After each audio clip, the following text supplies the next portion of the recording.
A blind knight that uses echolocation, viewing the dark, treacherous world through sound. Trapped in a dungeon keep, endangered by combatants, where hazards lurk around every corner.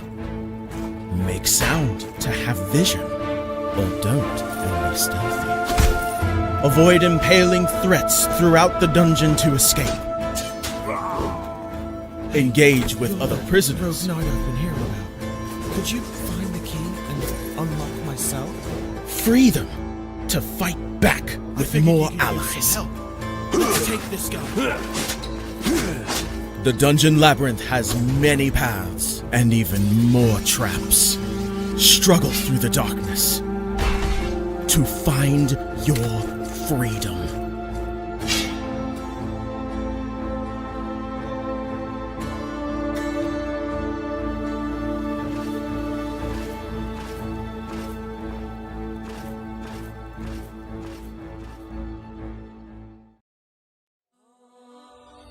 When Alex became a god, he thought he would have no problems at all. Until... he landed in the Divine Dimension and was tasked with protecting the entire multiverse. Am I connected to every single Alex Ambrose that ever existed? Alex could travel across dimensions, defying the laws of time and space, to help other Alexes throughout the multiverse. But then everything changed. No! Aw! I have to go back and save them. But if Alex went back to the mortal world, he would relinquish all of his power and his memories. I don't have a choice. I must go back. When Alex returned back to Earth, he goes back to being your average business tycoon millionaire, unaware that the people he cared most about are in danger. Someone help me! Yvonne, what happened? I was attacked by a monster. Alex? What's going on? Get away from him! He is my boyfriend! Who attacked Yvonne in the forest? What will Debbie do next? Who will Alex choose between the two women? Will Alex ever remember who he was before traveling into a different multiverse? To hear what happens next and whether Alex can stop the deranged monster before he strikes again, listen to the original audio drama, Insta Millionaire Returns, only on Pocket FM. Download the app now and find out.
Presentation.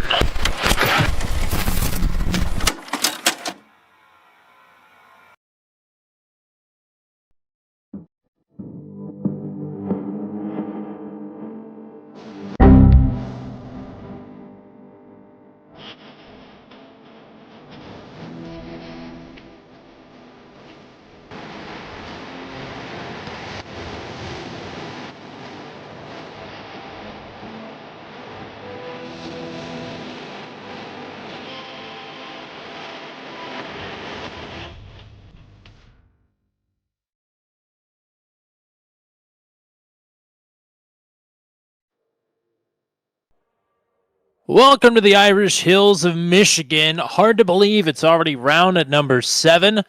11 rounds in the regular season. We're on the back half of it, and things are ratcheting up here quite quickly as we are getting ready for 200 miles, 100 laps. It's the Venom versus the World at 200 for the second time here at the D-shaped oval, big old 2-mile.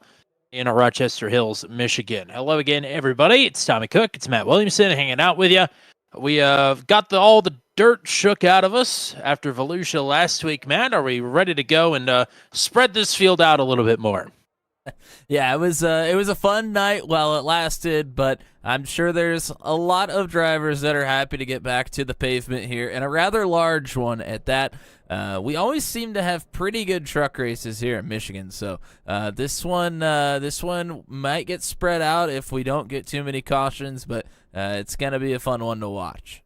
Well, we talk about spreading out on the track, off the track. Excuse me. Things tightened up by a lot after Volusia last week. Things are very, very close when we look at the point standings here, headed into round number 7 of 11 in the regular season. Yeah, I think we both pegged pegged that one to shake things up, the dirt race, and this is where the points are at the moment. Gavin Sanders is out front, quite a ways ahead of the cut line at the moment. Will Weiser is in there at second, plus 219. Caleb Bensey sits there in third. Scott Patton, Justin Michael still in the top 5 here, sitting 4th and 5th. Not spread out from each other by much. Hunter Engrav, James Lehman, and Charlie Widener are currently in if the season were to end today and we head into the playoffs. Matt Schlosser and Charlie Widener actually tied right now. Mike Milfelt, Brandon Groover, Heath Smith, Brody Gunter, Steve Roman, Rob Haynes, and Dale Weiser, who won last week at Volusia, sits there in 16th. But Tommy, you mentioned it, 7th, 8th, 9th, 10th, and 11th, all pretty close. Just the way the points are scored, you can gain a lot or lose a lot in 1 week. There are going to be a lot of provisionals used here tonight in our scheduling or rescheduling after some problems that we had in December. We kind of forgot that the national championship was tonight, so missing a lot of Rust Belters and Midwesterners, particularly from Indiana and Ohio. That will not be here tonight, including both of the Weissers not here. And a couple of drivers that used their provisionals last week that are in this top 8 in the points will not be getting any points here tonight. Even with the drop race factored in, that is going to wreak a little havoc here. So only 23 drivers are going to take this grid, by far the smallest number of drivers that we've had here this season. But some drivers that we have not talked about in a while. Travis Fleming, this will be his first attempt since Atlanta, and he will make his first Truck 200 start here tonight. Paul Ellison, the guy that won this race in the season number 2 finale, he is back to make his first start of the season tonight as well. Very excited for that. And Max V famous Jack Watts will be making his Truck 200 debut here tonight. Let's get you to the starting grid. Speaking of Max V drivers, how about Will Kirk? He will lead the field to the green here on the pole in just his 3rd attempt with Truck 200. And it's Justin Michael who is looking to break the unique winner streak. 6 winners in 6 races, and a win for him tonight would put the 87 on top for the 2nd time here in just 7 races. Steve Roman and Mike Milfeld, who was fastest in practice, start on row number 2. It's your points leader, Gavin Sanders, starting in P5 next to Matt Schlosser, who would love to see his name in the top 8 at the end of it tonight. Caleb Bensey, the reigning series champion on the podium last week in Volusia, starts 7th tonight. Josh Hagee will start to his outside in 8th. It is Kyle Zittel, the decent one, starting in 9th, and Zach Flaum will round out the top 10 starters. It's Paul Ellison back in the lineup tonight in the 55, starting in 11th. Logan Spath in the correct number tonight. He is rocking number 3. He will start in 12th. It's Joshua Matacek, runner-up last week at Volusia, starting back in 13th, next to his Venom Truck Series compatriot Cole Maxwell in P14. Speaking of the Venom Truck Series, we'll keep the train rolling here on row number 8. It's Andy Poliski on the inside and Josh Freed back in the lineup tonight on the outside. Travis Fleming making his first Truck 200 start tonight. He starts in 17th next to Charlie Widener, who is tied for the final chase position and has the tiebreaker on his win earlier this season at Daytona. Peter Donchak in 19th, last driver to set a qualifying time. He has Heath Smith starting to his outside.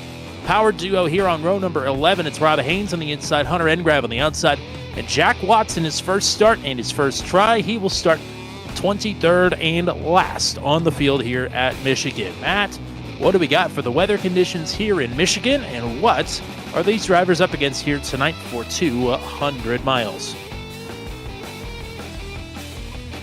Looking at the weather, it's pretty warm right now. 110 degrees is your track temperature. There's some cloud cover, but not a whole lot. 73 degrees is the ambient temperature, so should we get some cloud cover, the track should cool down quite a bit here. We have 200 miles here tonight, which around Michigan means that we have 100 laps around the 2-mile circuit. So your halfway bonus points will be paid out at the completion of lap number 50. We have 0 fast repairs. We're expecting about 36 to 40 laps on fuel. It is 100% fuel capacity.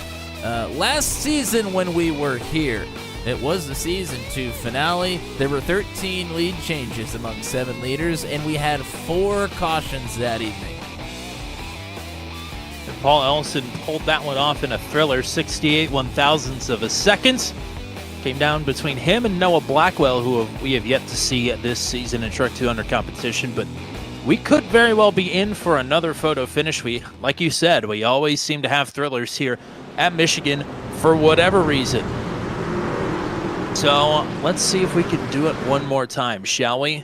Getting ready for round number 7 of 11 in the regular season.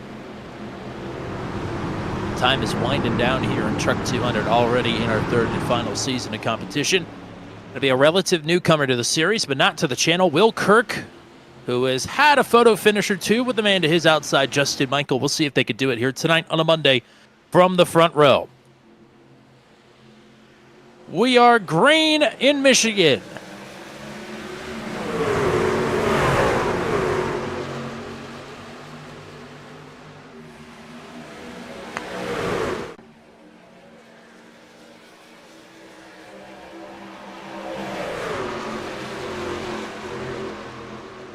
At the front, Will Kirk slides up, takes over the lead outright from Justin Michael. Still plenty of side-by-side and nearly 3-wide action happening inside and just outside the top 5. Here's Vroman with a lunge to the inside. Drifts up the track, dangerously close there to Justin Michael.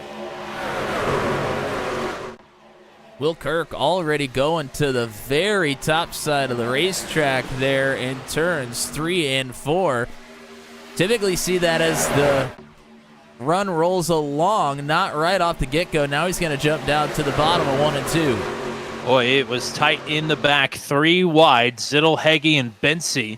Bensey will roll out of the middle and give up 2 positions as the decent one is trying to surge forward to the outside of the points leader, Gavin Sanders.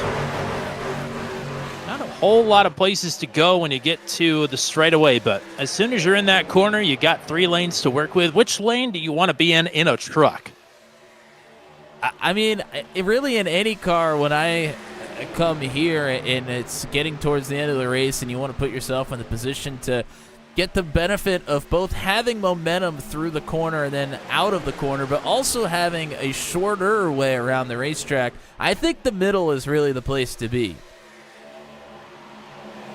Now, early on in the run, you kind of run more towards the bottom. If you really get deep into a run, you can really utilize the top side to gain momentum through the corner and get a really good run down the straightaways.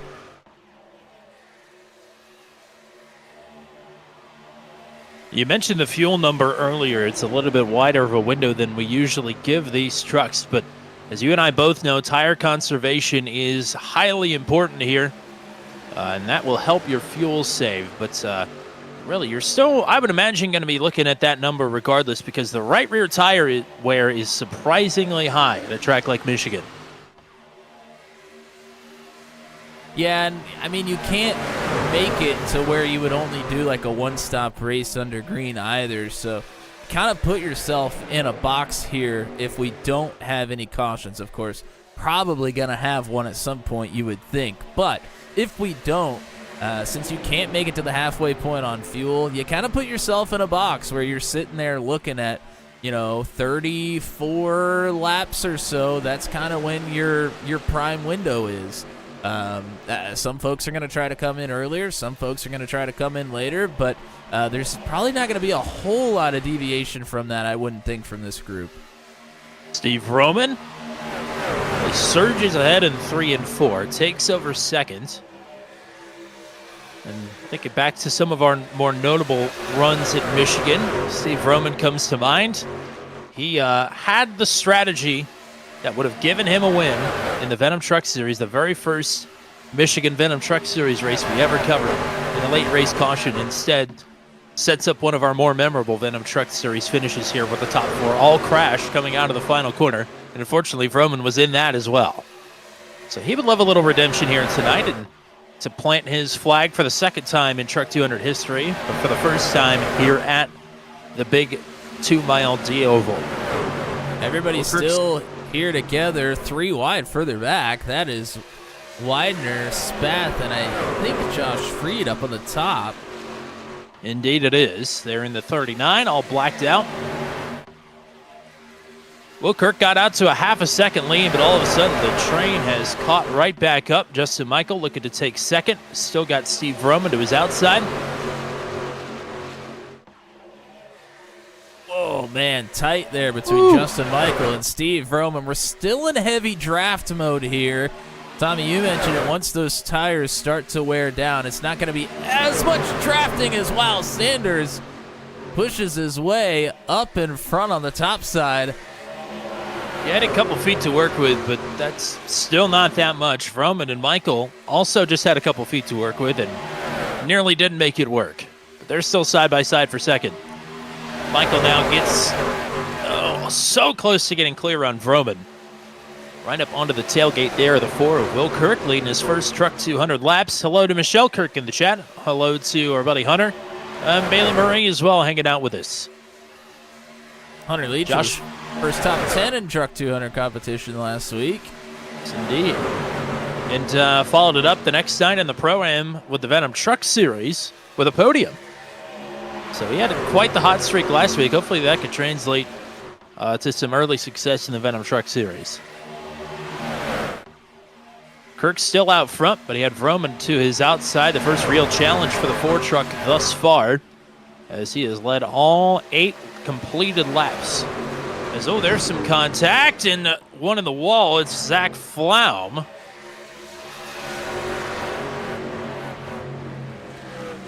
And he had help from Logan Spath under the caution here for the first time.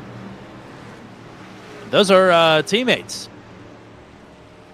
I mean, those folks definitely don't race like teammates, if we're being honest. They will fight and squabble amongst themselves for every position, but that's part of the reason why we love them.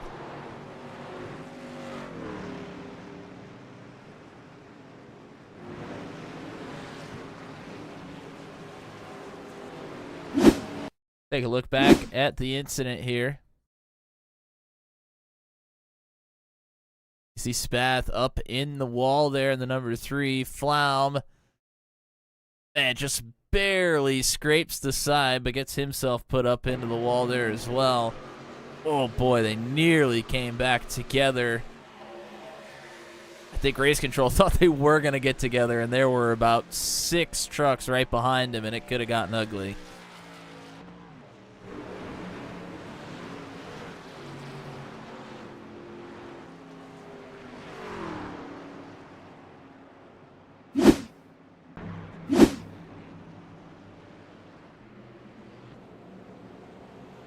So this puts us in an interesting position where we've run 10 laps. There's definitely going to be some tire wear here, but not a ton. And it looks like most folks are going to stay out. Mike Milfelt, the only one out of the top 15 to come down pit road. The one that would catch my attention if I were a leader would be Hunter and Grav, and really Heath Smith as well. Coming down pit road here, just hanging in the back, minding their own business. That one would catch my attention here pretty quickly. And part of the thought process here, I think, is even with 10, 11 laps under green here, you're still not going to be able to make it to the point where it would be a one-stop race on fuel. So, I mean, these drivers are still going to have to come down pit road right about the same time they were planning to before. They may push it back a lap or two at this point, but I think strategy-wise, it didn't change a whole lot for most of the field, with only running 10 laps there. But certainly for the drivers that just came down pit road, they are altering that strategy for themselves.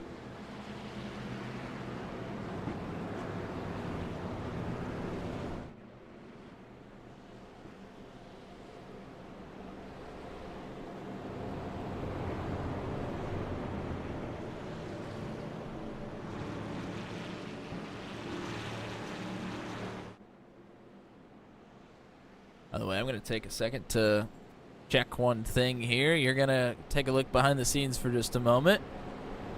Ooh, pulling the curtain back.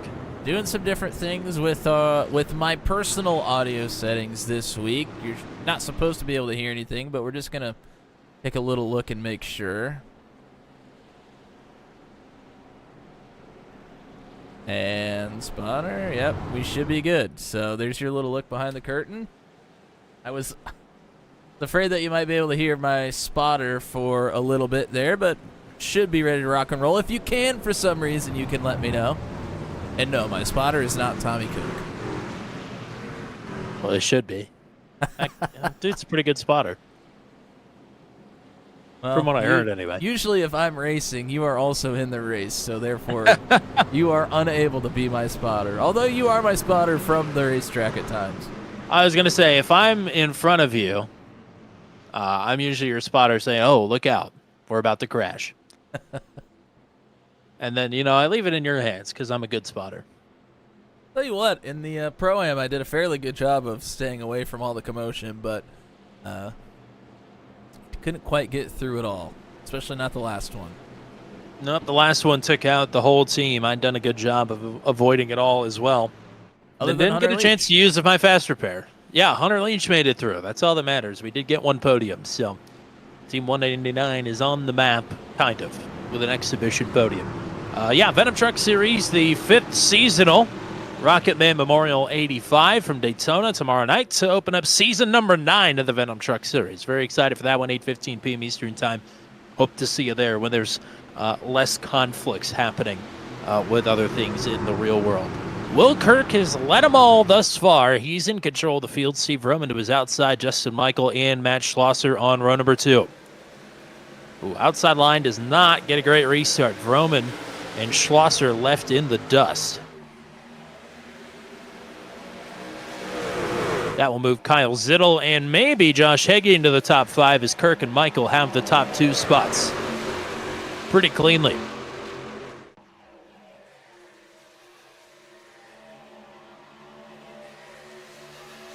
Wow, this restart looks a lot different. The initial start of the race, we were 2 wide right from the get-go.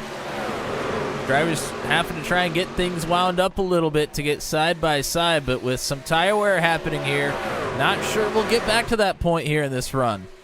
Travis Fleming cracks the top 10 for the first time tonight as Kirk continues to be in control of this field. Vroman back on the hunt here, looking for second, but will stay tucked in line behind Justin Michael. Here's a challenge inside of Kyle Zittel for 4th. That's Heggie in the 7. As Schlosser and Sanders going to mix it up behind like they were for a lot of the race in Volusia last week.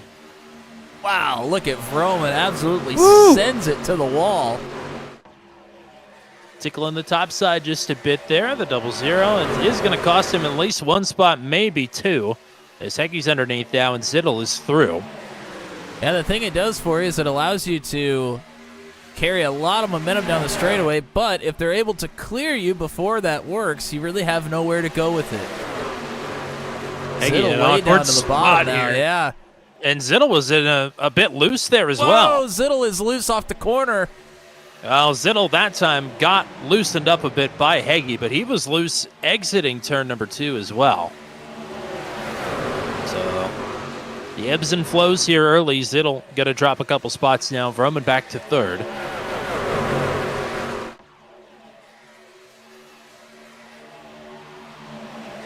Well, Zittel's wide down the front stretch. Yeah, Zittel's had some strong runs, but not the results to go with him, and this has got to be a bit nerve-wracking here for the 53. Still in the middle of 3 wide. Yeah, 3 wide. when your tires are starting to fade, you haven't gotten at that point. Whoa, that was close. Yeah, that was very close. These drivers haven't been at this point on their tires in race conditions yet, so they're still trying to feel out how the trucks are going to react in dirty air when the tires start to fade on them. A lot of unknowns right now for these drivers. Hello to Marilyn Beck hanging out with us as well. Vroman challenging Justin Michael for second. Really keeping it tight there. Talking about aero loose and worrying about the condition of the right rear tire. That's a good way to keep your opponents loosened up. Sticking it right there to the right side door, pinching them down low. Vroman uses the momentum to get to second here. Him and Justin Michael were very close throughout turns 1 and 2, but Vroman able to sneak out in front. Oh, Michael loose. Nearly dead sticked it into the left rear quarter panel with a 0-0, but the door is open once again for Michael to get underneath. He might be able to go for the lead. But no, I think he's just going to plug the bottom and stop the advance of Josh Heggie. Now Kirk jumps it. I think he hit one of the seams, and that is going to allow Justin Michael to get underneath. Vroman, oh boy, he wanted it. Yeah, it just closed a little bit too early there for him. He's going to still try the middle here through turns 3 and 4. And I think Kirk just sent it a little too hard up into turn 1. He had to back off the throttle just a touch to get the truck to turn through turns 1 and 2 and allowed Justin Michael to carry that momentum and take the lead. New leader for the first time tonight, it's Justin Michael. Oh, Heggie up the track and sends a door up into the 53. Everybody now working the middle, working the top. Heggie is hung out down low and going the wrong direction. Yeah, this is the point where that bottom is really hard to make it fast, just the way the tires are going to start to wear. But you see Kyle Zittel sticking it to the yellow line there. Made it work beautifully. Dragging Gavin Sanders with him. It's Michael, Kirk, Vroman, Zittel, Sanders the top 5, Schlosser, Bensey, Heggie, Ellison, and Freed now in the top 10. But it's interesting, you see Josh Heggie also trying the bottom, and it's not really working. Just makes Zittel running the bottom side right now look that much more impressive to see how difficult it just is. Still packed up behind Josh Freed there from 11th on back. Charlie Widener, I thought he was going to lose it out of turn number 2. He had a handful of counter steer headed into the back straightaway. It's going to cost him a spot to his teammate Mike Milfeld, who will move up to 11th. Yeah, there's a pretty good little group here that have been all fighting for positions. Milfeld, Widener, Monachek, Fleming, Poliski. Rob Haynes not that far back here. Jack Watts isn't that far back from them. They are really scrapping for positions right now.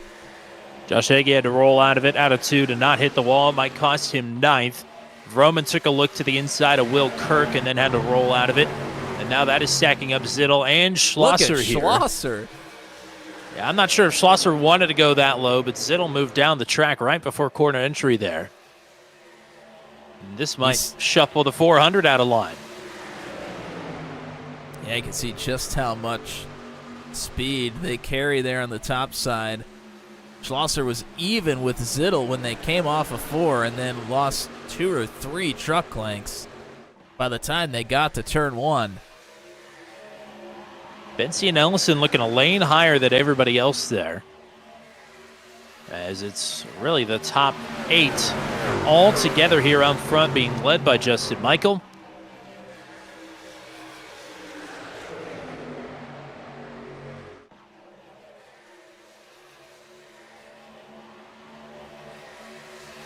And Mike Milfeld joining the party now in 9th as well.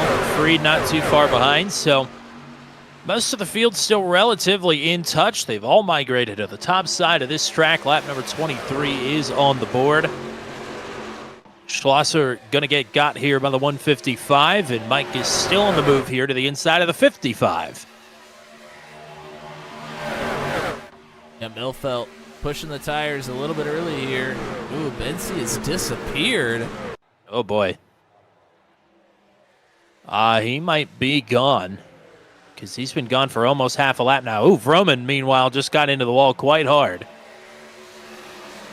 That might cost him a spot here in the top 5. He may be able to hang on, though, as I think maybe Caleb Bensi, who led the most laps here last season at Michigan and finished down in 18th after getting spun on the last restart of the race.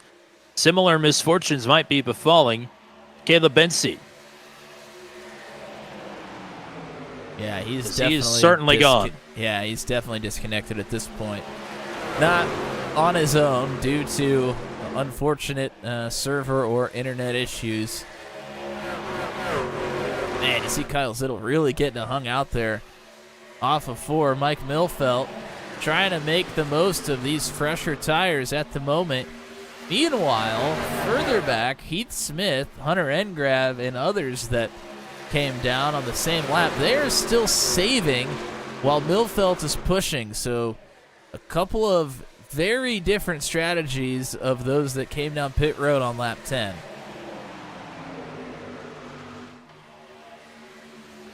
Zittel tried to make a move on Steve Roman. Roman got up into the wall, but couldn't make it stick, and then that cost him. Ultimately, it's going to cost him 2 positions here as Milfeld is going to clear up on Zittel.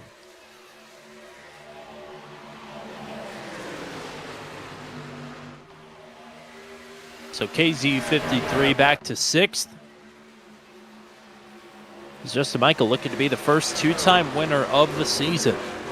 6 races, 6 different winners. And he has opened up about a quarter of a second gap back to Will Kirk.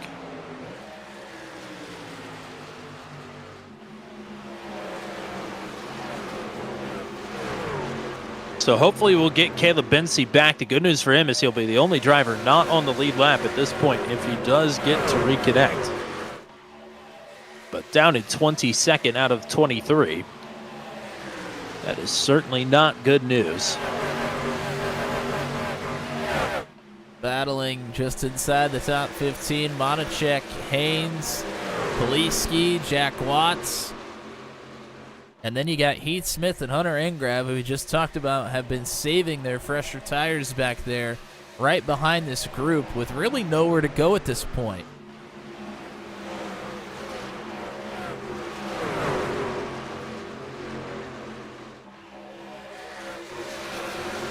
Well, Kirk just got passed for 2nd and for 3rd. Actually for 2nd, 3rd, and 4th. He's back to 5th. So Roman Sanders and Mike Milfeld all get through on the Ford truck. And now Kyle Zittel's going to have a look to the inside of the Ford. And Milfeld's going to continue to push here. He's going to be looking to make a move on Gavin Sanders down in turns 3 and 4. Well, despite some of the drivers around Mike Milfeld not participating last week, Milfeld still fell out of the top 8 in the point standings. So, smaller field here tonight. He has a chance to make a statement and affirm his place in the top 8 in a chase position. And mixing it up a little bit on strategy has got him up into the mix here at Michigan. He'll get one. Could he get them both? I think he might. He'll slide up with an inch to spare, and Vroman will lay the bumper in. But it's 155 to 2nd on fresh tires. Now a little bit under a second to track down Justin Michael for the top spot.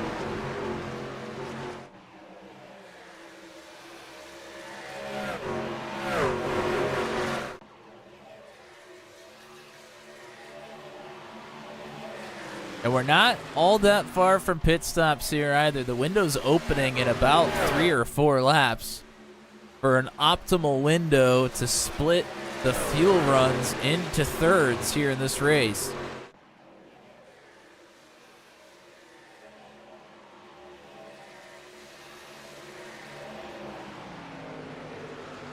It always works like this. We have a hot start. We're really packed up. It looks like a super speedway. And then we find out who has saved their right front and who has saved their right rear. And the field shakes out from there. Rob Haynes threw on Andy Poliski to move up to 12th. Two-spot swing for the 33 on this lap. Poliski and Matacek going to fight back.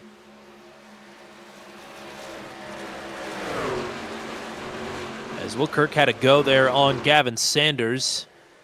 And I think Kyle Zittel is going to get to his outside now and try and take this spot away. Yeah, it's a tough spot to be for Kirk because you feel like you have some momentum to try and make a move, but you dive down to the bottom with tires that are not fresh. It's really hard to get a run off the corner. You really put yourself in jeopardy. Kirk's going to slide back in front of Kyle Zittel here. Zittel with a crossover. Zittel's going to try the bottom, but is in jeopardy of that same fate. Meanwhile, up front, Mike Milfelt now 0.4 of a second to Justin Michael. So he is reeling in the 87. Even on fresh tires, it's going to be hard to uproot the 87 of Justin Michael. I think Milfelt has to maybe try and get a lot of momentum off the top side to use it to cross over to the bottom. He's got fresher tires. He'll be able to make it stick better than Justin Michael will. But, as he touches the wall on entry, that's very easy to do here. It's a little bit deceiving how far that wall comes down on entry into one. But Milfelt may have absolutely roasted the tires. I mean, he has blitzed his way through the field at this point. He certainly has moved up the field here with some urgency. One win on the channel for Mr. Milfelt came with Max V on Thursday nights at the new version of Atlanta Motor Speedway. Best finish in Truck 200 thus far was the season opener at Daytona, where he got himself a top 5 finish with a lot of his other teammates at Highlight Racing. Really, the Max V guys balled out at Daytona. That was their night for sure, and they're doing it again here thus far, with laps led by Kirk and Michael and Mike Milfeld. Get a challenge for the lead here in just a moment. No drivers down pit road. We're on that lap 34 that we've been talking about so far.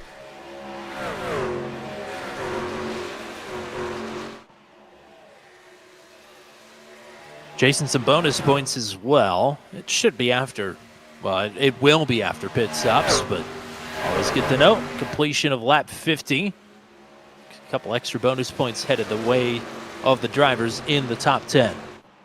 Maybe these drivers can push it a little bit further on fuel than we think. I mean, there is more off-throttle time as you move through the stages of a run, but there's not very much here at Michigan.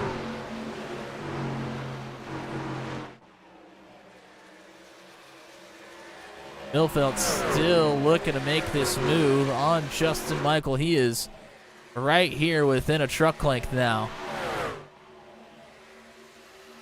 Sanders and Kirk battling side by side, as Milfeld now inside of a truck length. Not getting a lot of clean air running the same line as Justin Michael. You want it down the straights, but not on the corners. Yeah, I was surprised to see him stick with Michael there. Paul Ellison might be the first driver making a move to pit road here. Poliski, Maxwell are going to come with him here. See who else elects to come down pit road. As it will be Ellison leading the charge here from 7th.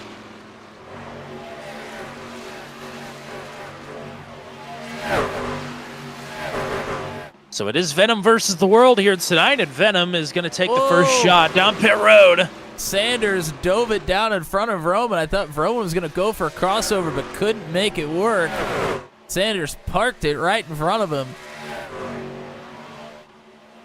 Steve Roman is going to pit this time now from 4th, as Michael and Milfelt both down to the bottom. Looks like they are going to stay out. See if anybody else makes the call here with Roman. I think Zittel is as well. But I think Zittel wanted to enter a little bit faster. Got hung up behind the 00. Josh Matacek in the 60 coming in there right behind Zittel and Vroman. All 6 drivers thus far, Venom Truck Series drivers. The First 6 down under green. Justin Michael from the lead says he's pitting this time. You would imagine that Mike Milfeld is staying out. Yeah, I would assume Mike's probably going to stay out for at least another 5 laps here. He came down after 10 laps of green flag running. Most of the Max V drivers are coming in right now. Is Justin Michael really getting aggressive there on pit entry? He has made it. Whoa. Gavin Sanders is in. Oh. Will Kurt Watts nearly spun it Watts. out. I think he got down. Watts, Widener, and Haynes. So we've yet to see pit stops from Milfeld, Fried, Schlosser, Hagee, Ingrav, Smith, Donchak, Fleming. But Milfeld from the lead is going to pit this time. Wow. Surprised to see him come in. Just 1 lap after Justin Michael, but I can understand him not wanting Michael to get a gap built up. Whoa, problems. Hagee is into the side and turns the 400 of Matt Schlosser right at the entry to pit road. And they're blocking it right now. They're going to open it up just in time for Travis Fleming to get in. That was Hagee locking the brakes, turning straight into the 400. And Schlosser is not going to be very happy about that.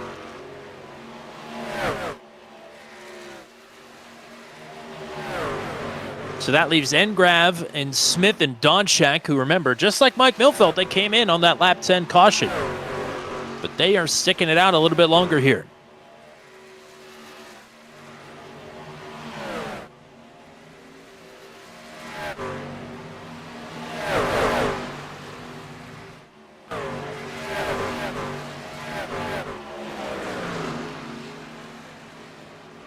And there goes Ellison and company past Mike Milfeld.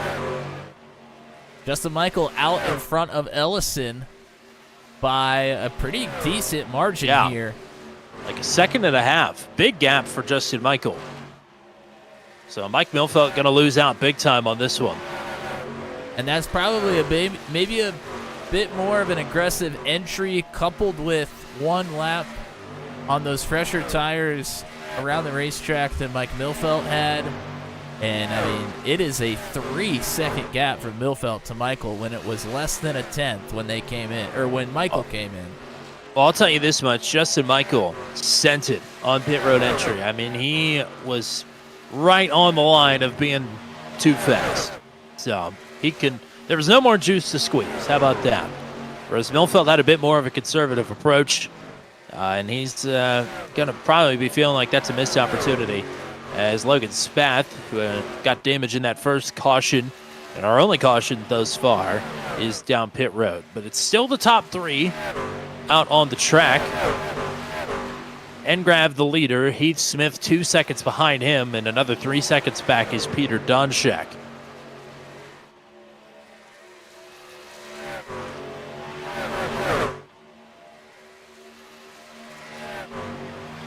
Ellison, Roman, Sanders, Zittel, and the rest seem to be approaching Justin Michael by the naked eye. They're about 3/10 faster last time around. We'll see if that starts to even out a bit, because they did come in a lap earlier than the 87. This time by, it's Michael with the advantage by... Oh, no, it's not. It's another 0.5 second, actually, Ellison made up on Justin Michael. So And Michael may be conserving a bit. I mean, that's the MO for that number 87 truck. Early on in the run, he is always conservative with tires, trying to make sure they last as long as they need to. When it's all said and done, Matt Schlosser might cycle out to 15th. So that was not a mistake of his own doing, but a rather costly one at that. With the contact there with Josh Hagee. Yeah, well, I'm going to try and find it here for us to take a look at that.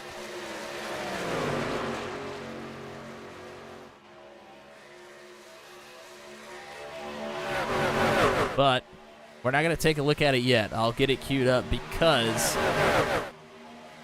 this group has caught Justin Michael, which will be for the lead once the top three come down pit road. Ellison moves it to the top side. Train's rolling into the station here as Ellison, a little side drafted, has Michael at the line, but again, that's not for the lead yet. That is just for the lead in the future here. And Michael going to send it on the bottom and get himself clear on the 55 anyway.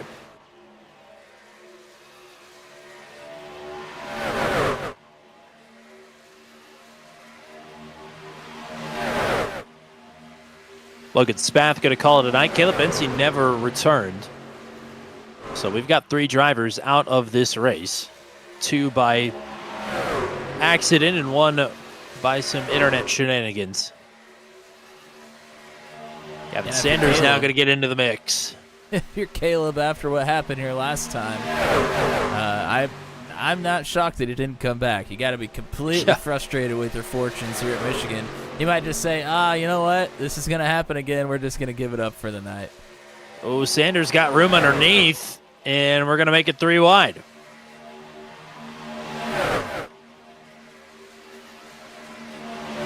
This is for the provisional lead. Sanders will get Ellison. He might be able to get Justin Michael here.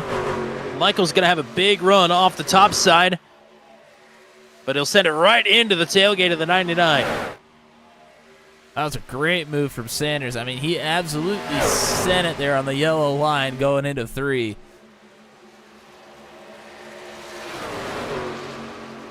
Hunter Engrav pitting now.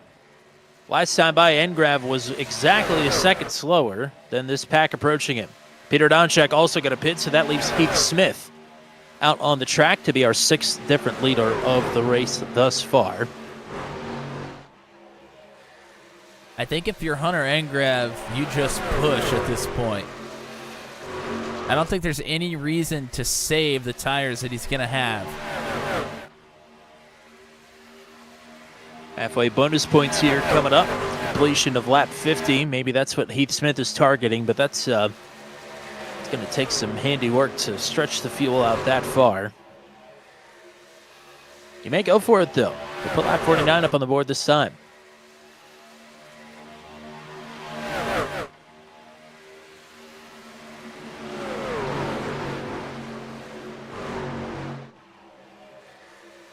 So in all that shakeup, Sanders now provisionally in the lead. Justin Michael, Steve Roman, Paul Ellison, Kyle Zittel would be the top 5.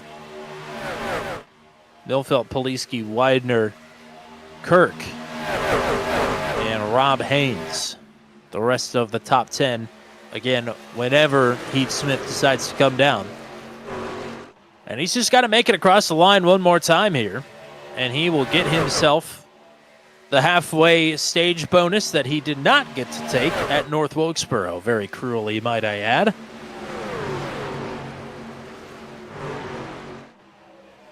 I'm not sure how this will end up shaking out for the final results, but I would imagine this will feel pretty good if he's able to make it back around, even if it's on pit road, across the stripe. Get himself 10 extra points. Another one of those drivers that is right there on the bubble of making the chase. I mean, 10 points is a long. I mean, that's a big advantage when you start getting into your finishing positions at the end of the race. I mean, that can make up a lot of ground, even if you finish outside the top 10. So we'll see if he has to pit before he gets to the stripe. That would be rather cruel, but he does enter pit road from the lead, and he's across the stripe. So Heath Smith will take 10 bonus points. And now the leader is Gavin Sanders once again. Or rather, it's Gavin Sanders for the first time tonight.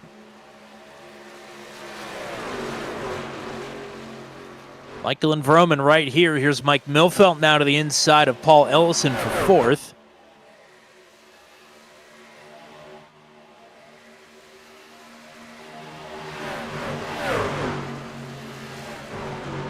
And here's Justin Michael looking for the lead. So Sanders hasn't actually led a lap yet, and he might not get to at the stripe. I think Michael took it from him. Can he get clear, though? Boy, this is the battle we want to see right here. And behind them, we were watching the battle. Mike Milfelt did get through on Ellison there in turns 3 and 4. And if you're Vroman, Milfeld, Ellison, Zittel, you got to be loving this. Seeing these guys going at each other too wide for the lead. Michael is clear. Can Sanders hit back enough to cross him over? I don't think so. So that denies Sanders 2 bonus points. We'll see if he can get it back eventually, but the 99 is not led yet because Heath Smith led lap 51.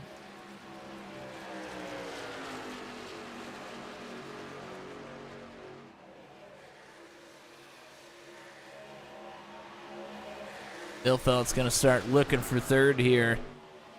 All over the back of Steve Roman.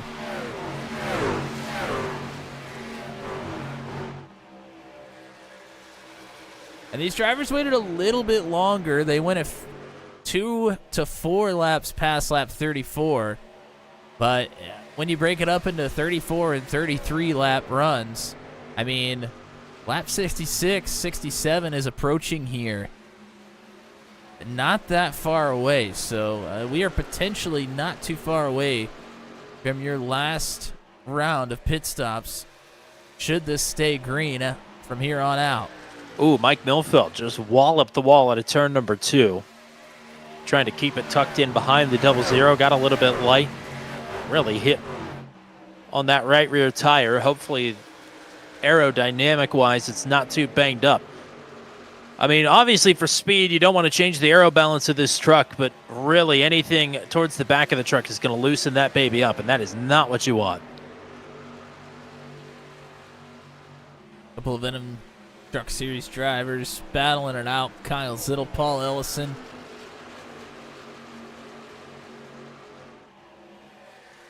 Zittel's going to slide up in front of the 55.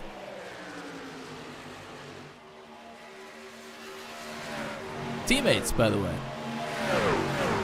2 Venom drivers with wins in Venom and Truck 200. Not too many people can lay claim to that. Steve Roman, another one of those drivers, running in 3rd.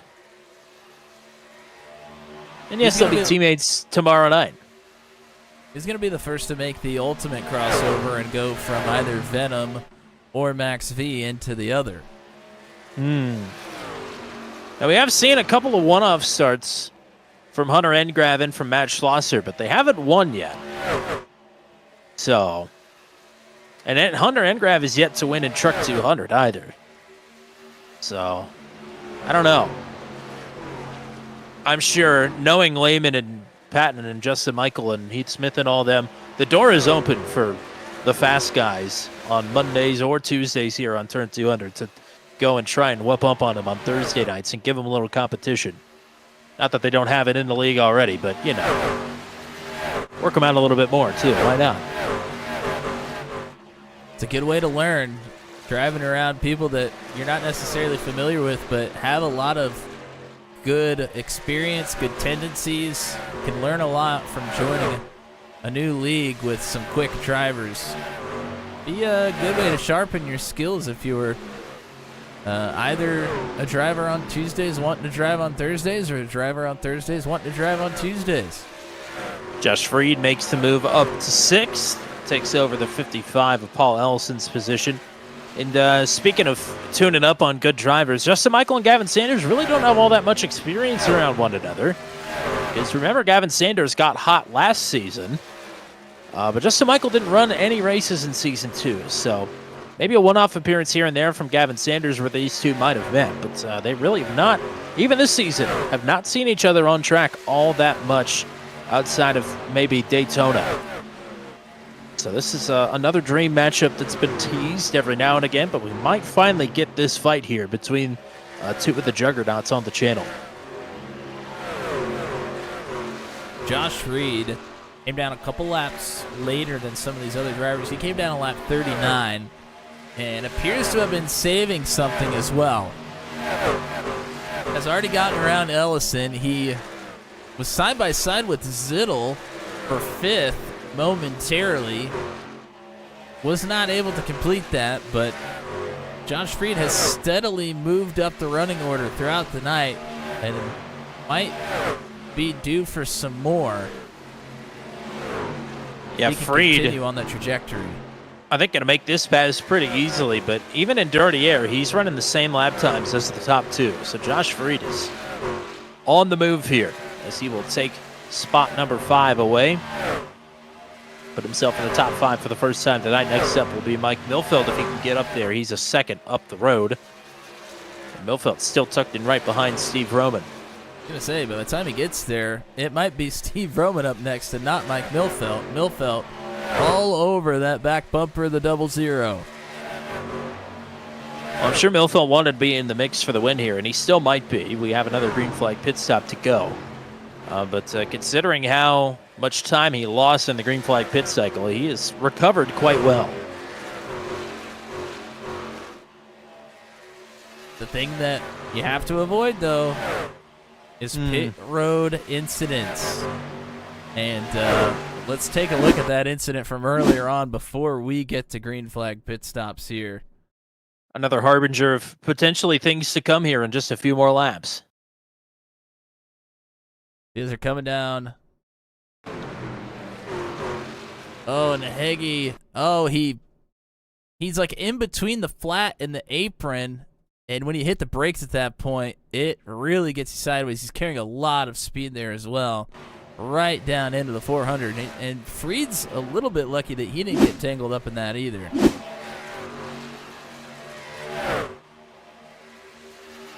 Gotta be careful because something like that can end your chances at a good run here.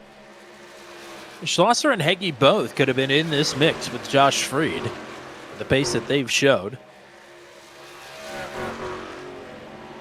It's an easy mistake to make. Even in a pretty seemingly simple pit road entry like this, I think the simplicity of it just makes it that much harder, more daunting. Milfeld starting to search around a little bit.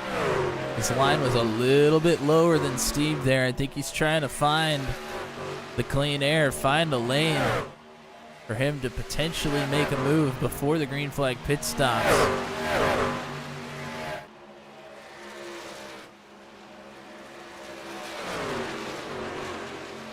Justin Michael still holding Gavin Sanders to a quarter of a second up front as Milfeld trying to find a way through on Steve Roman. Will Kirk and Paul Ellison are side by side for 7th. Rob Haynes is creeping up on these two here as well as Ellison started to slide back through the running order just a bit. Should also mention that Paul Ellison has not been racing much as of late. No, he's not. And it is very tough to take weeks off of the sim and then come in, your strategy mind is not as sharp, your just general driving skills are not as sharp. So to come into a pretty stacked league of drivers and try and compete, it's tough. So he's doing a great job trying to hang on to the top 10 here. Milfeld gonna maybe take another look here on Vroman. Nope, run stalls out just a bit. So you called it. If we're chopping this race into thirds, the number is approaching here within the next couple laps. Yeah, I got to keep in mind that a lot of these drivers went past that thirds number. So, I mean, they're maybe eyeing more like lap 70, 71, 72 potentially, but still approaching that pretty quickly here. There's got to be some drivers that try and undercut pretty heavily, I would think. So the undercut window will be open here. Those are two most aggressive drivers on pit road entry are lined up first and second. No way that could cause any problems if they decide to come in at the same time. I think Justin Michael's going to hope that he can surprise Gavin Sanders and pull a fast one on him. Josh Freed and Kyle Zittel are both catching this duo here in third.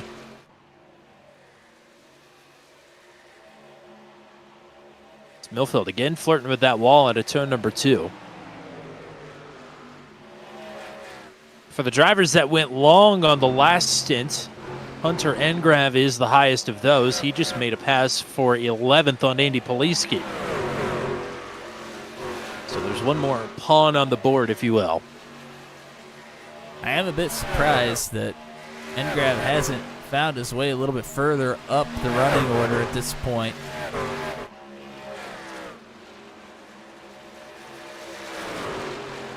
And there's every reason to believe that he is, like you said he would, pushing as hard as he can. But you'll just get so spread out here at Michigan. It's hard to make up ground. Seems like everybody's an eternity in front of you.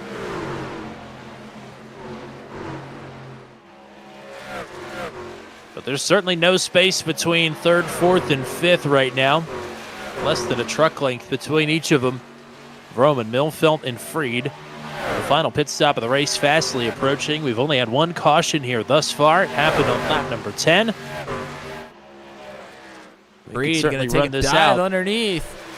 As Freed is on the apron and loose. Really sent it to the bottom. That might work a little bit at Auto Club, but not here at Michigan. Yeah, that's definitely not where you want to be. And you see he's kind of lucky that Zittel hasn't tried to overtake him there.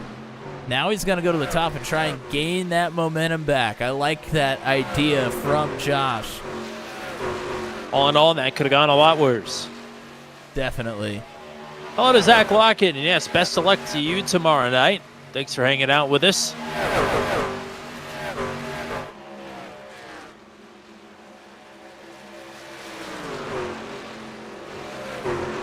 We had some great super speedway races last season. Not the least of which was the iRacing Super Speedway All-Star race won by Zach Lockett, you know? Oh, I know. Here's Freed again. I think he'll keep it off the paint this time, and it might be good enough potentially to snag this spot away from Mike Milfelt, but there's not going to be a hole that's opening up top.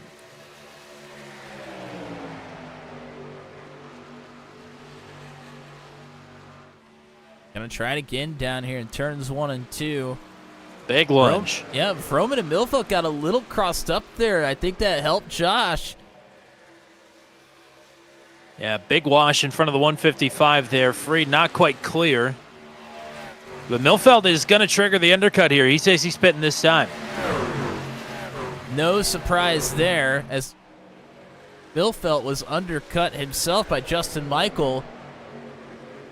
On the last round of green flag pit stops, Milfelt does not want to be the victim of that again. Way more aggressive on pit entry this time. Did he make the number? I think he did. Paul Ellison is coming in here as well, and Jack Watts will follow the 55 in. So Milfelt makes pit road speed. Yeah, he wasn't going to get burnt this time. Freed able to slide up in front of Roman as Milfelt was coming down pit road as well. So Freed is up to 3rd.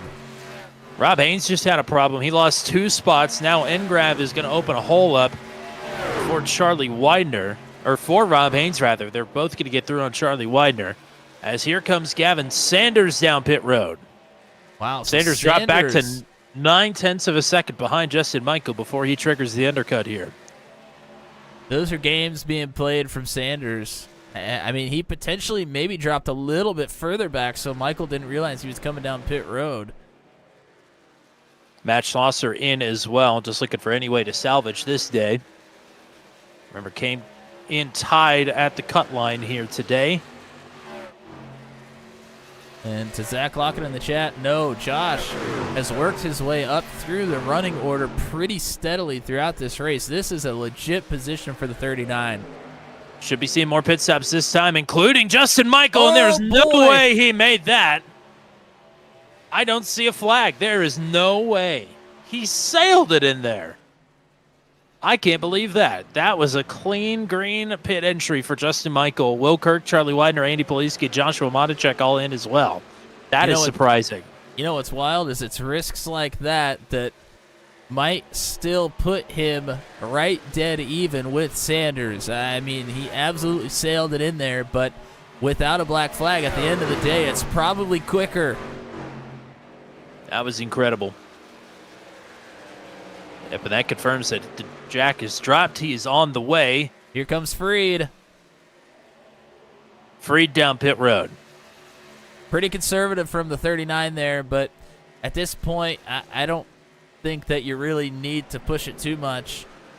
Rob Haynes is in as well. Sanders going to come out right behind Justin Michael. Still has some speed on him. We'll see how aggressive Michael gets. Nope, he's going to leave the top open for him. And our first black flag for speeding is going to belong to Will Kirk as Gavin Sanders takes the provisional lead away from Justin Michael, but on one lap older tires. And honestly, Mike Milfelt, who triggered the undercut, not too far, not out of range. And that's a gain for Milfelt. Here's Steve Vroman now from the lead. Top spot belongs to Kyle Zittel, and then it'll be back to our crew who stuck it out the longest last time. Engrav Smith, second and third, and Donchak back to fifth. Man, for Will Kirk getting that black flag, I mean, he has had a pretty good race up to this point. That's tough on your last round of pit stops to make that mistake. No time to make anything up on it either. That's a tough feeling. So Sanders now leading, or ahead of Justin Michael, rather, by half a second. Michael now slipping back to Mike Milfelt. 155 is on it. I would imagine these two are going to tag team as Kyle Zittel is down pit road. He'll give up the lead now to our overcutters, Engrav Smith and Donchak.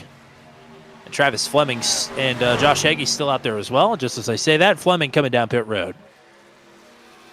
And the thing that you have to remember is we pushed it pretty far into the run, so it wasn't split into thirds. This is going to be a shorter run than we've seen throughout the rest of the race. So tire save, not going to be as important, but 27, 28 laps around here is still a pretty long ways to go. Tire wear is still going to be very, very relevant.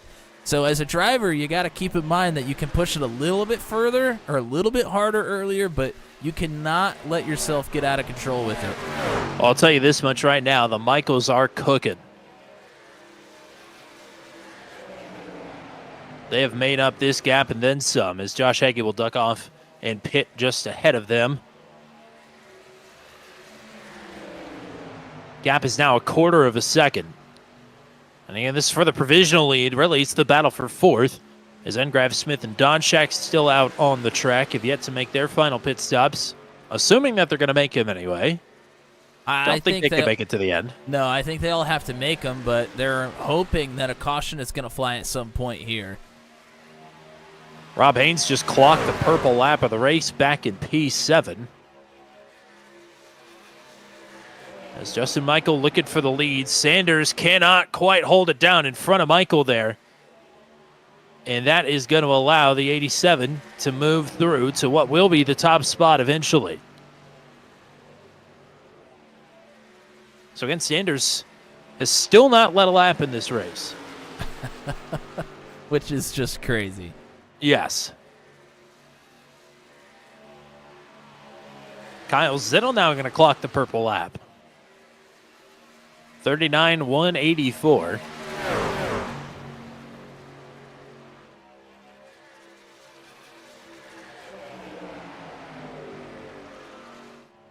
Now it's Michael who slips a bit off his preferred line, but Sanders cannot capitalize.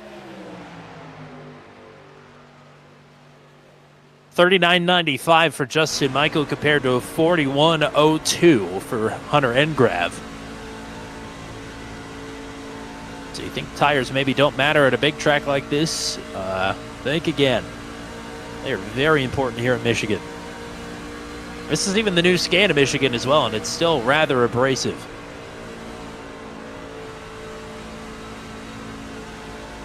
Going on board here with Gavin Sanders as he's working behind Justin Michael. We're going to flip back to Mike Milfelt here as well. He's got a good view of both of these drivers. You can see him get big momentum up towards Sanders, but not going to push the issue at this point. Still plenty of racing left to make his moves. What a great rally for the 155. As I say that, he gets up into the wall. He's done that a couple times, though. It's Does not seem to hurt him yet.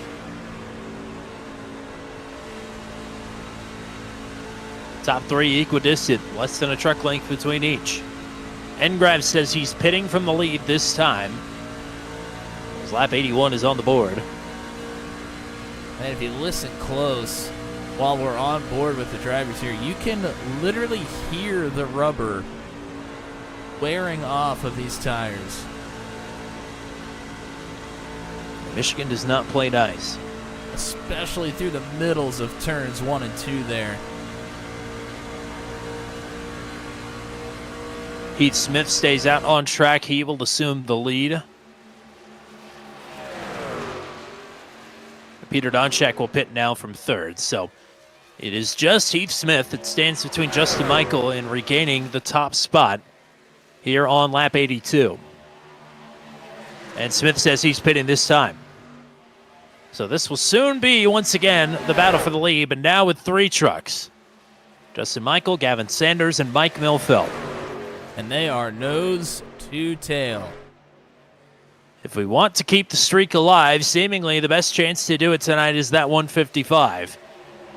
Could be the 7th different driver to claim a checkered flag here this season. Although he's starting to fade back a bit. Maybe saving a little bit, or maybe hoping that these two will wipe each other out.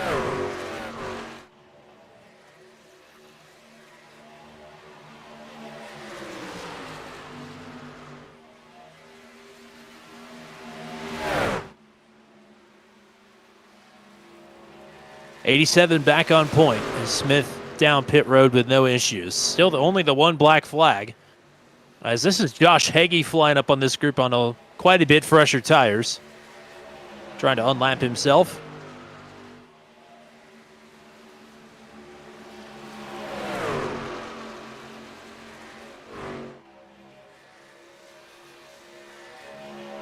And this is only about 5 lap fresher tires for Heggie, and you can, I mean, look at that difference in speed. That is unbelievable.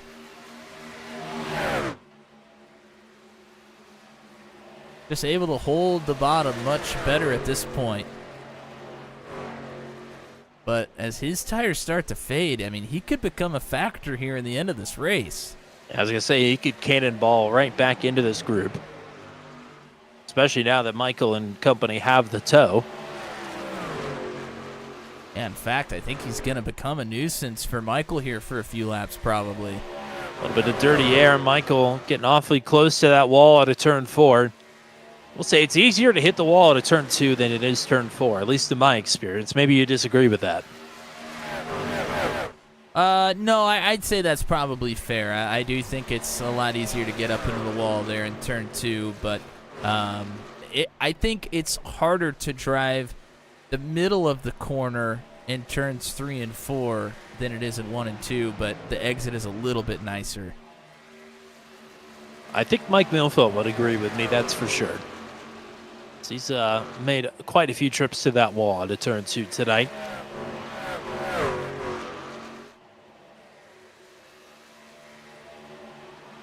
Some separation now. 15 laps to go. This could very well be the run to the checkers if we can stay clean and green. Not too far behind the leaders. There's a pack of 4, all fighting for 6th position. Kyle Zittel has it at the moment. And it's Charlie Widener, Paul Ellison, and Steve Froman battling it out.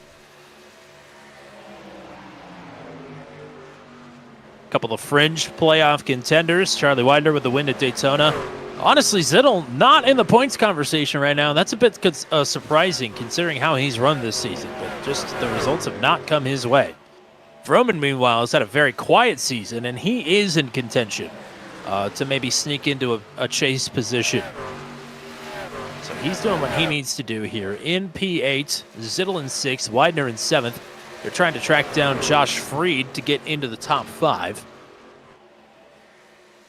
Haynes, Freed, and Zittel have all had the purple lap at one point or another during this race. But Freed has a second to catch up to Haynes. And Widener with the mistake. Vroman gets through. Now Paul Ellison trying to work his way around as well.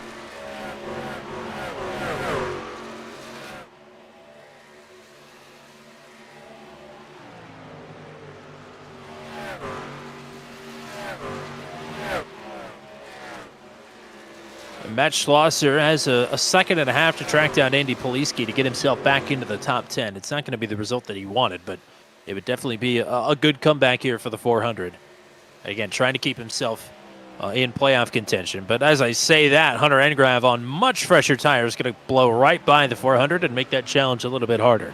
Now, Engrav is on 10-lap fresher tires than a lot of the folks inside the top 10.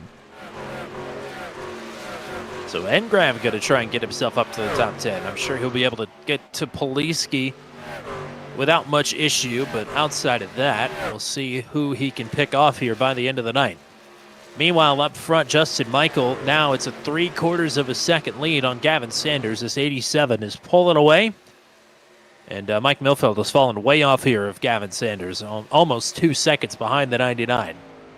But he's still a ways ahead of Rob Haynes, but Haynes is tracking a little bit quicker here than the 155. So Haynes might have a crack at a podium here. And of course, as quickly as Haynes is catching Milfeld, Freed and Zittel are catching Haynes as well. Yeah, we haven't talked about Rob a whole lot tonight. I mean, he's been in the middle of top 10 all night, but just has been very quietly running there. And all of a sudden, he's right here inside the top 5 with a chance at a podium, but also, like you mentioned, some drivers starting to breathe down his neck as well. You know, if Freed and Zittel are going to join the party, then who's to say that Vroman, Widener, Ellison, even Hunter Engrav, why can't they join the fun? I mean, Engrav threw on Poliski for 10th. If they get stacked up, that is very possible. Most certainly. Engrav going to get past the 155. Honestly, at this point, 10 laps to go, Engrav might have a shot at a podium here. I mean, he is lapping pretty quick. As he should be.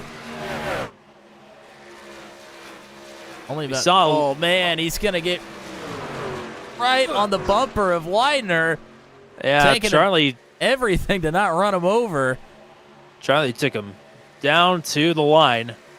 But Engrav just so fast right now. He had a late race charge at Darlington. Came up 1 spot short of the win there. Chasing down Caleb Bensey. Certainly won't be on for the win without interference from race control. But who's to say he can't crack the top 3 here? As Haynes now inside half a second to Mike Milfeld. Josh Freed inside half a second to Rob Haynes. Kyle Zittel right behind the 39, and in fact trying to maybe make a move here on Josh Freed.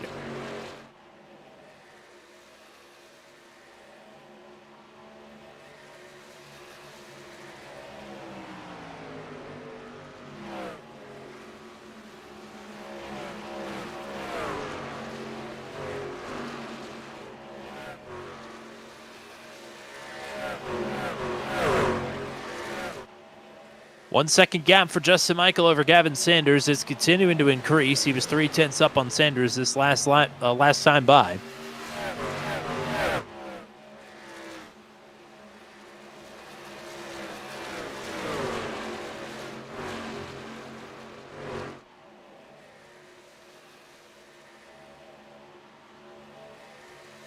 Engrav challenging Steve Vroman for 7th.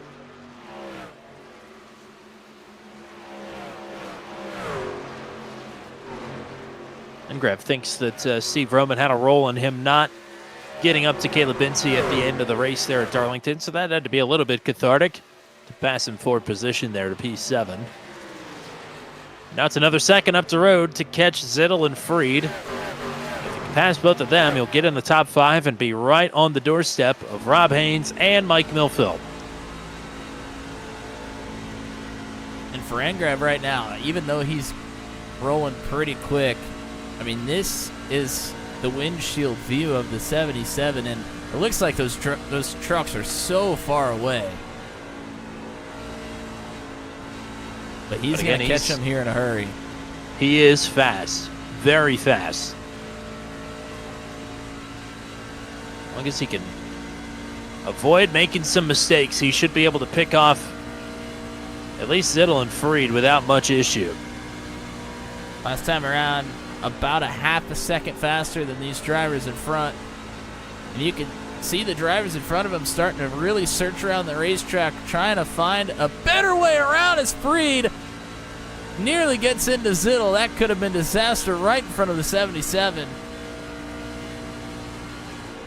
Something else to watch here, coming to 5 to go. Last couple times around, Gavin Sanders has been a little bit quicker than Justin Michael, but still outside of a second.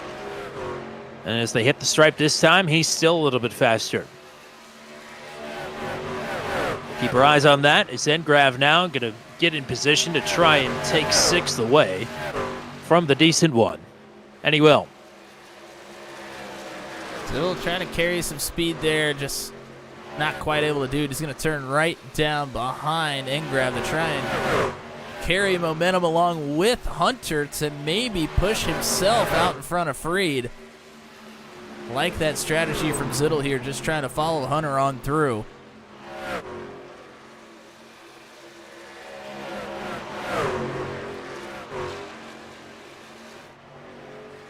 Sanders still faster than Michael, but time is running out, and that is not going to be enough. Just about 0.05 of a second. He's still 9/10 back. Man, he's so close. Whoa! Oh, Milfeld! Mike Milfeld nearly around. Freed got up into the wall. Engrav is through on the 39. He'll get through on the 33. You talk about a 2-for-1 special. How about a 3-for-1? Engrav will go from 6th to 3rd.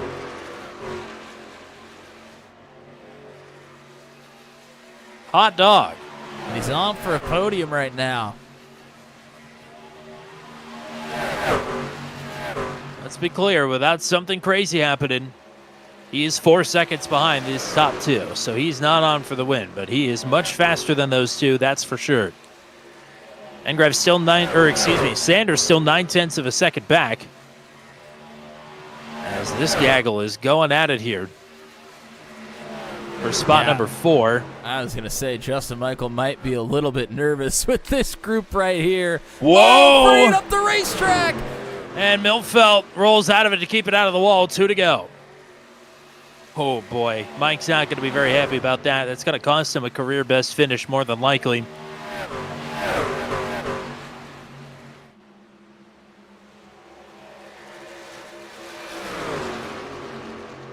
Nearly identical lap times for Justin Michael and Gavin Sanders last time by.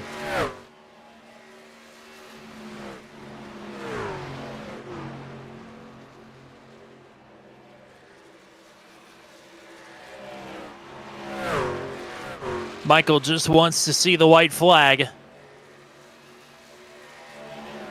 And he'll get it. This is it. 1 to go.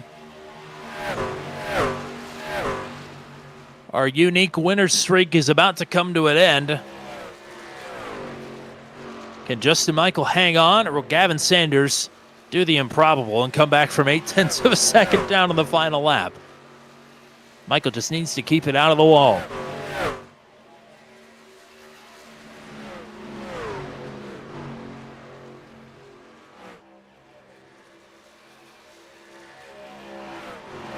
Tonight it was Venom versus the World, and the World is going to win as put a 2 on the board for Justin Michael. Back to victory lane for the second time this season. Gavin Sanders and Hunter Engrav on the podium. Josh Freed and Rob Haynes in the top 5.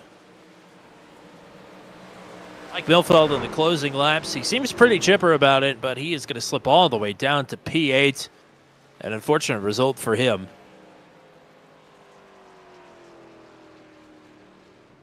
Especially the work he did to get Justin Michael past Gavin Sanders. I'm not saying it would have happened without the 155's help, but he certainly sped the process along quite nicely.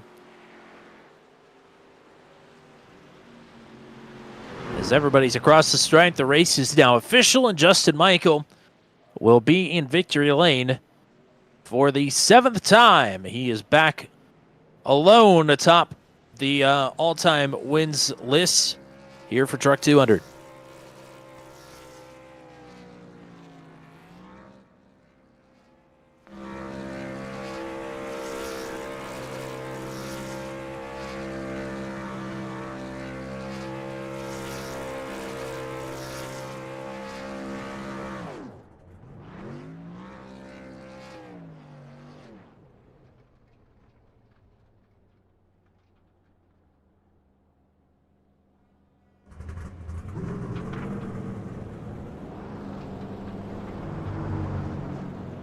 Michael thought about parking it in Gatorade Victory Lane there, but forgot he's got to blow up his motor.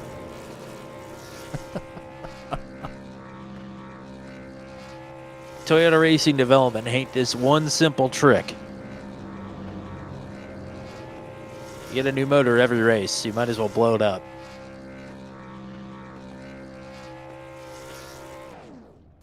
There it goes. That one didn't last as long as it usually does. That's because he burned that thing up during the race here today. Wow, Gotta look hook at a this. little He's still J-turn? gonna get it. Still gonna get it Wow. down into victory lane. That's a guy that's won a time or two here in Michigan, knowing exactly what to do and how to do it. Michael will park it underneath the American and Canadian flags. We'll talk to Justin Michael for the 7th time as a Truck 200 winner here in just a second. We'll talk to Gavin Sanders and Hunter Ingrave as well. Josh Freed, Rob Haynes is going to be your top 5. Kyle Zittel will bring it home in 6th. Steve Roman in 7th. 8th place for Mike Milfeld, Charlie Widener, and Paul Ellison will round out the top 10. Andy Poliski in 11th. Matt Schlosser going to be disappointed with a P12 here tonight. Jack Watson 13th. Heath Smith and Joshua Matichek will round out the top 15. Peter Donchek in 16th. Cole Maxwell 17th. It's Will Kirk in 18th. Travis Fleming and Josh Hagee are going to round out the 20 drivers that finished here tonight. Logan Spath, Caleb Bensey. Really curious what happened to the 29 there, but this is going to be a huge hit to Caleb Bensey, who was starting to get his season back on the right track. Zach Flaum with an early exit here tonight as well. So we'll go in search of your podium finishers here. As Hunter Engrav just popped into the waiting room, we'll go ahead and drag him right up and talk to our hard-charging driver here in the 77. That was a wild drive through the field there, late in the going. But I mean, another podium for you. Congrats. Thank you. I mean, at what point does the decision come down to really go for it here? Because you don't set a qualifying time. You're back in 22nd at the start. Do you know this is going to be your strategy all night, or does the early caution sort of make this call for you? No, I had no clue what strategy. I'm horrible at Michigan. I sucked at it, so I was just trying to do something different. Yellow came out, kind of had a good time. Wish it came out a few laps later, but yeah, no, got off the fuel load, and probably a dumb strategy call, but I was just trying to get 10 laps off of the leaders every time was kind of my goal lap, and yeah, it kind of worked out. I was hoping I could get to the leaders, but tires just kind of wear out a little faster than what I thought. But P3, I'll definitely take it from where I started. You get some bonus points for leading some laps and also for being the hard charger here tonight. So that's got to be some consolation. Matt, what you got? Yeah, congrats on the great run. I mean, coming down there at the end, you had like 10 laps, and I think you gained like 6 or 7 positions in 10 laps. I mean, just talk to me about the very end of that race and what it was like trying to slice and dice through some traffic there. Yeah, no, I was driving basically like there was a snow plow in the front. I was just going no matter what somebody got in my way. I was gonna try to figure one way or another, but I got a little lucky with a few people hitting the walls. That kind of helped me a lot, but it was just trying to back up the corners and go. But towards the end, my tires definitely were feeling the pain, I think, really badly. But yeah, no, it was just basically do quality laps every single lap, just trying to catch everybody. Yeah. Well, with the podium here tonight, you've put yourself in a pretty decent position points-wise. What's the game plan for the rest of the season for pretty interesting tracks to close it out? First of all, are we going for a chase berth? And second of all, how do we feel about I think it's Rockingham, Zandvoort, Myrtle Beach, and Las Vegas to close out the season? Yeah, first I didn't think I was gonna make the playoffs, so glad we got a little bit back with the points, and I'm planning to run for it. There's a lot of fast guys, so it'll be tough. But Rockingham, I'm never good at. I think this will only be my second race there, so Venom was the first one. Zandvoort, I'm hoping I can get one. I love the road courses, so that'll be one to look. And Myrtle Beach, don't even own the track, so I'll have to buy it and figure that one out. And then Vegas, it's just going to be a super speedway, so it's just going to be try to survival of the fittest, I think. But the goal is to make it into the playoffs and try to win it. But there's a lot of fast people, so it's going to be definitely interesting for sure. Survival of the fittest, but a pretty fit drive here tonight, I would say. The hard charger, Hunter and Grav. Let's get some shout outs for you once again.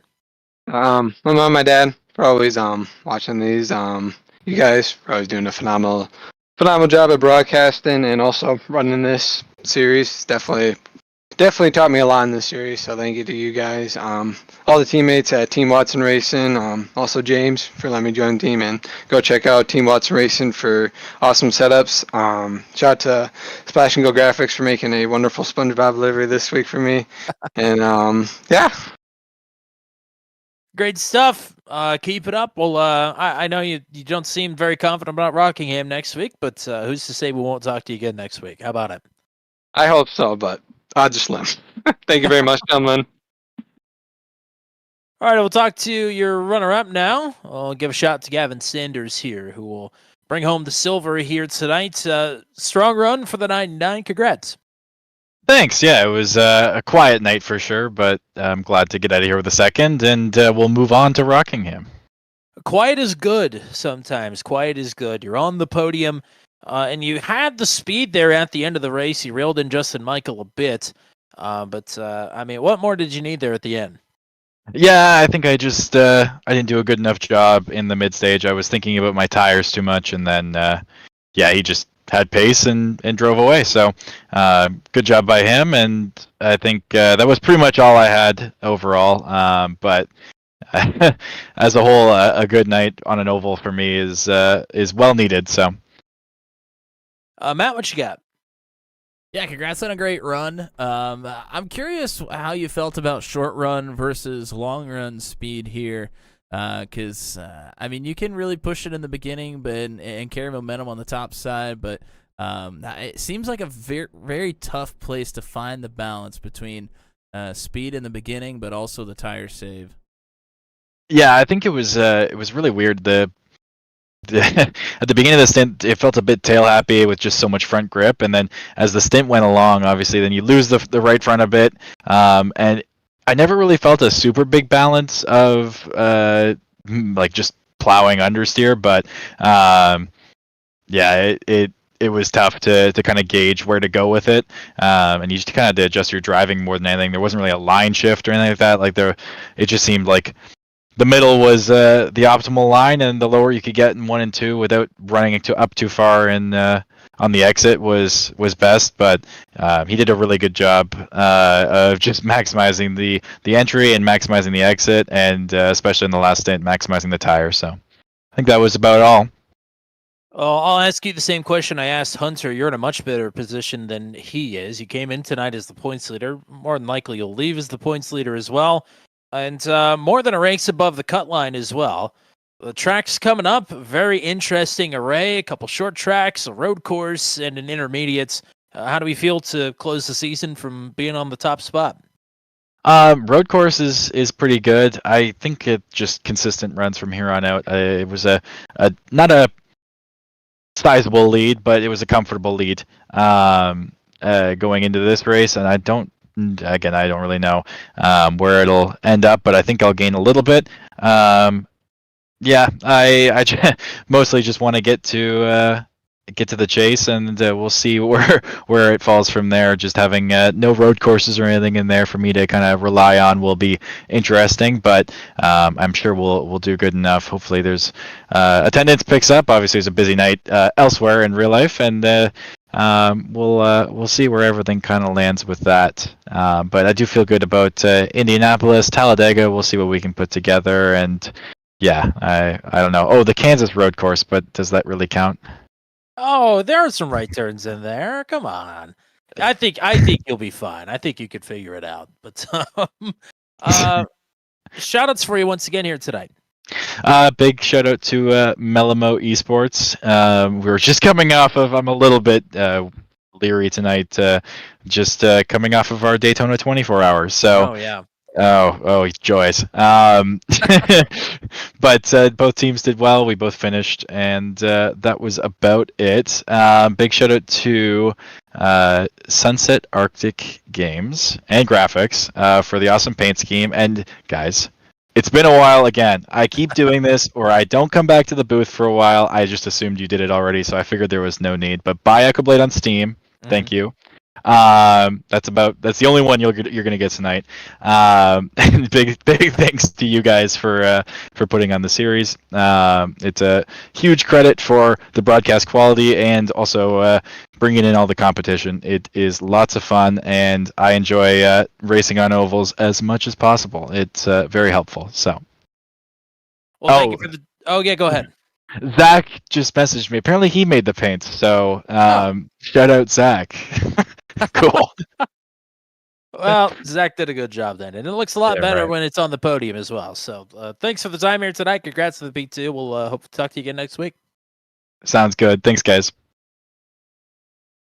And now, he's the first repeat winner of the season. It's great to talk to Justin Michael once again. It's been a while here on a Monday night, but doesn't matter how long it is, as long as you end up on the top of the box every once in a while. Congrats on another one. I appreciate it. Yeah, that's all that matters. We'll get some wins in there, right? Absolutely. And you've had a couple of 2-mile wins on the channel before, and some of these were a bit more strung out than what you had here tonight. 0.8 of a second at the end of this race. I don't think it's going to tell the whole story because you were working for this one all night tonight. Yeah, the lap car, it helped us at first, and then he really pulled away and burned his stuff up. We slowly started catching him, and then it hurt us at the end with the aero push. So that helped. I didn't really have a lot of aero push all night, so I wasn't as used to it as Gavin was. So he was able to, I think, get through that a little better than I was. But he just ran out of laps. Matt and I were a little bit giddy when this thing started to shake out and we realized it was going to be Michael v. Sanders. You get to mix it up with some different guys on Monday nights than you did to on Thursday nights. And, I mean, you two are two of the cleaner racers that we have, and certainly two of the better ones as well. Is that just as fun for you driving it as for us watching it? Oh yeah, it's fun out there, and he always races good and clean. And I got into the back of him one time. I told him I was sorry, but it was off turn 4. I think for the first time I passed him. I don't remember when it was, but yeah, he ran a really clean race, and I think I just during the runs I just saved my tires much better than he did, and I was able to just kind of lay back and let him keep burning them, and finally was able to get back around him. The rare 3-question intro for me. How were you not speeding there on your final pit stop entry? Sorry, Matt. Go back and watch the stream. I don't know either. When I crossed the line, I was like, I'm done. I even told the guys, I was like, I got caught speeding. And then 2 seconds later, it was like, maybe not. So I don't know what happened. I don't know. I wish your guess is as good as mine.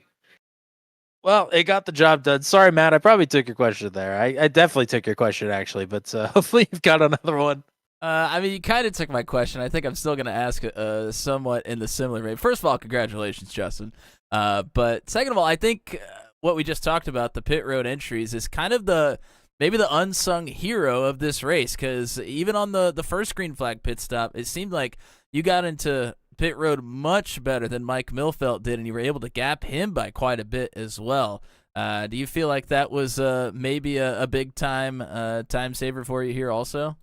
Well, it was, and the first time I thought I got in too easy, and I didn't understand how he was back that far, and he just told me he just had a really bad pit stop, I guess, and so coming up that last one, Gavin pitted a lap or maybe 2 before I did, so I figured I'm gonna have to try to get in there a little harder, and I just oversent it, and I just got lucky.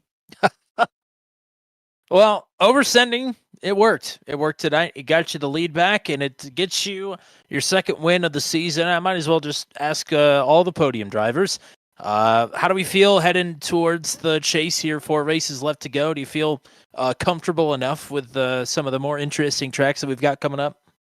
Yeah, I mean, I've raced Zandvoort once, but that was a GT3 car, so I don't know what I'll do there. Top 10, I'll be happy, and Indy's coming up. I love Indy. So we always run really good there. Isn't Rockingham next week? Yep, it is. Yeah, I've raced that track once in this one. Raced it a long time ago in NASCAR 3, but only once or twice in this one. So that'll be interesting. And I don't remember the other tracks that are coming up. Is there a Talladega, maybe a Phoenix in there too? I don't think there's a Phoenix. We got Myrtle Beach and Las Vegas, along with Zandvoort and Rockingham. Those are the last 4 of the regular season. What's the very last race? I think it's Las Vegas. Okay, cool. Let's rock and roll. Well, good stuff here tonight. Congrats to on getting to 2 wins before anybody else here in season number 3. Shout outs for you here tonight. Just you guys calling a great race as always and putting on the leg. And Scott out there, no, he wasn't there, but Scott for Patent Paints for painting this truck, and all the bandit guys out there working really well with us tonight. And we had a lot of good strategies going on if you go back and listen to the stream. But yeah, just it was a good night, and hopefully we can do it again next week. Absolutely, partner. Sounds like a plan. We'll hope to talk to you Rockingham next week, but go celebrate a hard-fought P1 here tonight. Thanks, guys. Have a good one.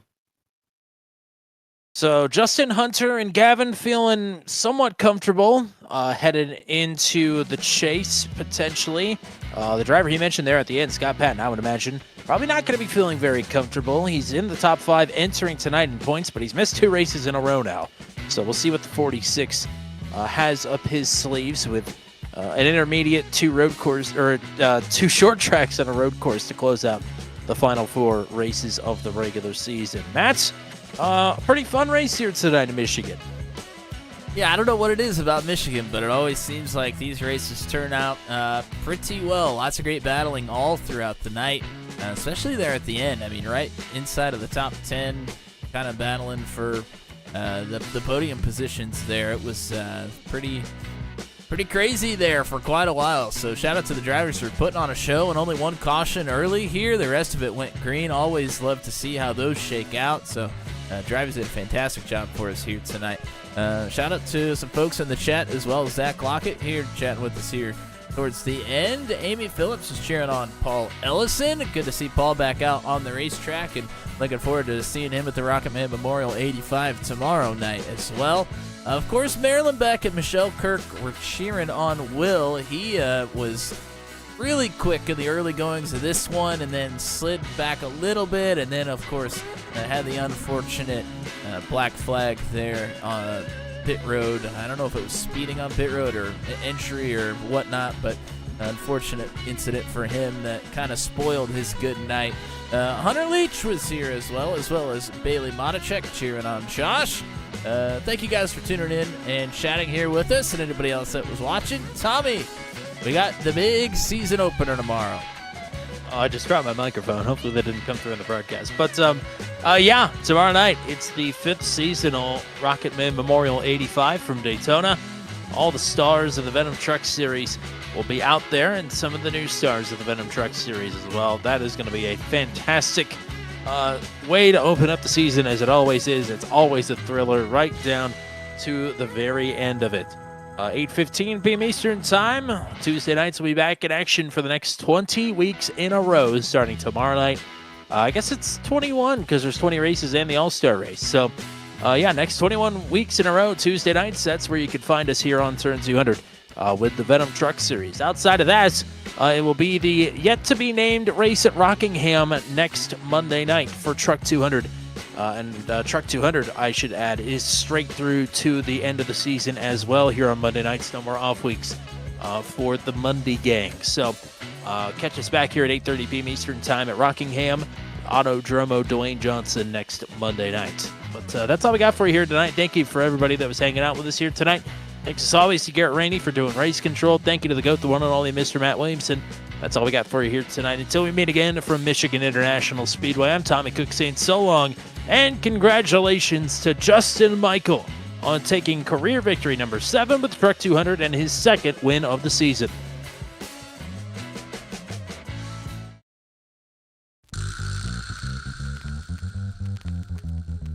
This has been a live broadcast on Turn 200. Be sure to hit subscribe and hit the bell to get notified of when we go live next.